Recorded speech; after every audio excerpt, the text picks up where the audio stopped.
Snow White and the Seven Dwarfs. Snow White and the Seven Dwarfs. Once upon a time there lived a lovely little princess named Snow White. Her vain and wicked stepmother, the queen, feared that one day Snow White's beauty would surpass her own. So she dressed the little princess in rags and forced her to work as a servant in the castle. Each day the queen consulted her magic meter on the wall, who is the fairest one of all. As long as the meter responded in the queen's favor, Snow White was safe. One day Snow White was drawing water from a well. She made a wish. She wished that the one she loved would find her, and she dreamed about how nice he would be. As she gazed into the wishing well, she saw another face reflected in the water. He belonged to a handsome prince. "Hello, did I frighten you? Please don't run away." But the startled princess had fled to a balcony where she could watch him from afar. At the moment, the queen was spying on Snow White and the prince. When she saw them together, she flew into a jealous rage. Raja rushed to her magic meter, demanding an answer. "Famed is thy beauty, Majesty, but hold, a lovely maid I see. Rags cannot hide her gentle grace. She is more fair than three. I'll ask for her. Reveal her name. Lips red as a rose, hair black as ebony, skin white as snow. Snow White!" Furious, the queen sent for her huntsman. "Take Snow White far into the forest. Find some secluded glade where she can pick wild flowers. And there, my faithful huntsman, you will kill her." "But, Your Majesty, the little princess—" "Silence! You know the penalty if you fail."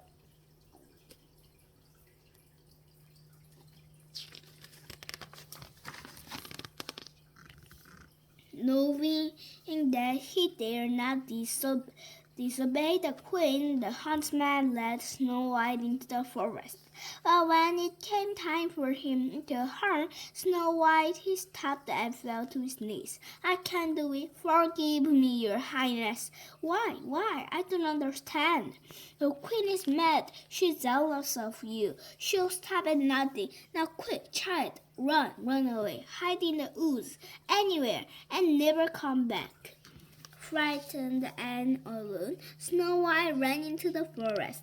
Blazing eyes peered out at her from the darkness. Airy shrieks pierced the air. The branches of trees grabbed at her. Finally, she could run no further and collapsed to the ground, sobbing. When Snow White looked up, she saw several forest animals gathered around her. "Hello, do you know where I can stay? Maybe in the woods somewhere." Snow White followed the animals to a charming cottage in the woods. She knocked on the door, but no one answered. So she went inside. "Oh, it's adorable, just like Doll's house. What a cute little chair. Why, there's several little chairs. There must be several little children, and by the look of this table, seven untidy children. I know. I'll clean house and surprise them. Then maybe they'll let me stay." With the help of her animal friends, Snow White cleaned the cottage in no time. Then she decided to check upstairs. What adorable little beds! And look, they have names carved on them. Duck, Happy, Sneezy, Duppy. What funny names for children! And there's Grumpy, bashful, and Sleepy. I'm a little sleepy myself. Snow White laid down across three of the tiny beds and fell asleep. Just then the owners of the cottage came marching home. They weren't children at all, but 7 dwarfs who worked all day in their diamond mine. As they came into the clearing, the one named Dang made everyone halt. He peered through his glasses. Look, our house! The least light. The lights lit. Doors open. Chimney smoking. Something's in there. The dwarfs peeked inside the cottage. Doug gasped. Why? Why the whole place is clean? Grumpy threw to his name, crossed his arms and glared. Mark my words, there's trouble brewing.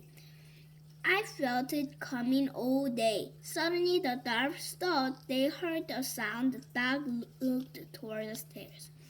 It's up there in the bedroom. Courteously, the 7 little men went to investigate. Doug slowly opened the door and peered in. Why, it's a girl. As the dwarfs approached the sleeping princess, she began to stir. She's waken up. Hide! Doug dashed behind the beds, and the other dwarfs ran after him. Snow White yawned and stretched. Then she noticed 7 pairs of eyes looking at her over the end of the bed. She sat up, smiling. How do you do? How do you do what? Grumpy folded his arms, scolding. Snow White laughed. Let me guess, you must be Grumpy. I know who I am. Who are you? Oh, how silly of me. I'm Snow White, the princess. Doug looked very impressive. But Grumpy frowned. Tell her to go back where she belongs. Snow White pleaded with her hosts. Please don't send me away. If you do, the queen will kill me. Grumpy shook his head. The queen's an old witch. If she finds you here, she'll swoop down and wreak her vengeance on all of us. Oh, she'll never find me here. And if you let me stay, I'll keep house for you. I wash and sew and sweep and cook. Cook? Doug rubbed his tummy. Hooray! She stays! Back in the castle, the Witch Queen stood before her mirror. Magic mirror on the wall. Who now is the fairest one of all? Beyond the 7th floor, in the cottage of 7 dwarfs, Snow White still lives, fairest one of all. I've been tricked. I'll go myself to the dwarf's cottage in the wood. I'll go in a disguise to complete no one will suspect me. The queen concocted a magic potion, then transformed herself into an ugly old peasant woman, and now a special sort of death. One taste, and Snow White's eyes will close forever, only to be revived by love's first kiss. No fear of that, the dwarfs will think she's dead.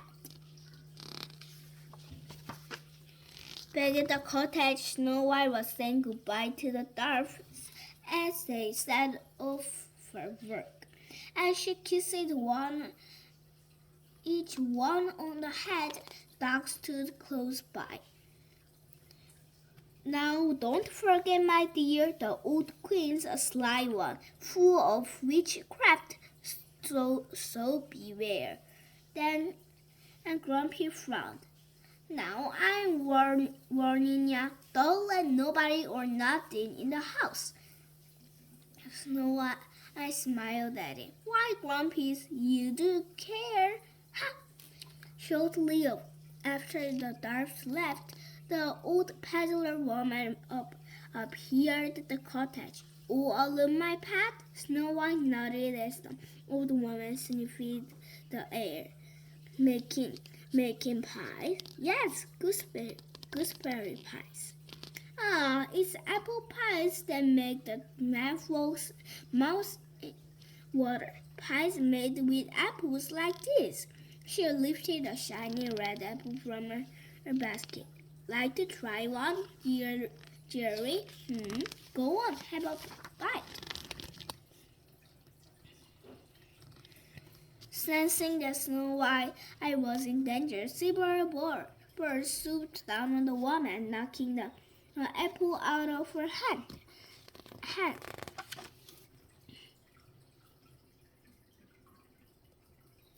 Snow White tried to shoo the birds away. Stop it! Go away! Shame on you, frightening the poor old lady.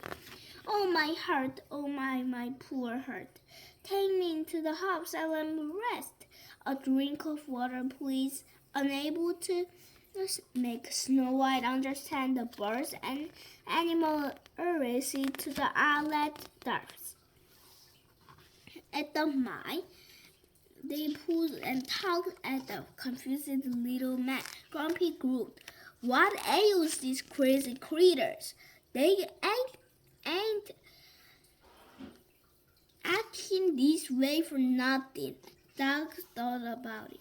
Maybe it's the queen. Grumpy galloped off on the back of a deer. Snow White's in danger. We've got to save her. Meanwhile, the queen picked up the poisoned apple. Because you've been so good to poor old Granny, I'll share a secret with you. This is no ordinary apple. It's a massive wishing apple. A wishing apple? Really? Yes, one bite and all your dreams will come true. The old woman grinned at the princess. Perhaps there's someone you love. Snow White remembered the prince. Well, there is someone. I thought so. Old Granny knows a young girl's heart. Now make a wish and take a bite. Snow White did so. Oh, I feel strange. A moment later, she fell to the ground. A sudden storm began to rage, and the dwarfs reached the cottage where they found the lifeless Snow White. Through the rain, Grumpy spotted the old hag disappearing into the forest. There she goes, man! After her! The dwarfs chased the queen up a steep cliff. You little fools, I'll crush your bones. She tried desperately to pry a boulder loose to crush them. Suddenly, a bolt of lightning shattered the ledge, sending the weak queen into the valley below. Though the evil king was gone forever, the princess was still locked in a spell. So beautiful was she, even in death, the dwarfs could not find it in their hearts to bury her. Dog brushed away a tear. Let's make her a coffin out of glass and gold. That way we can still see her and keep constant watch by her side.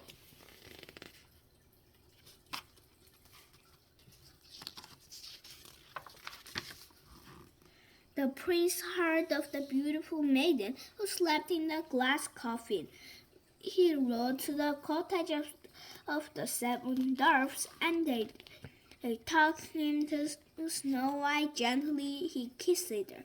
Then slowly her eyes began to open. The spell was broken. Love's first kiss had brought her back to life. Snow White's wish finally came true. She bid the 7 dwarfs goodbye as the handsome prince swept her into his arms. Soon wedding bells rang, echoing throughout the forest.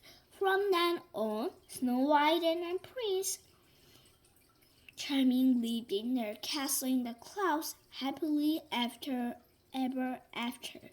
The end.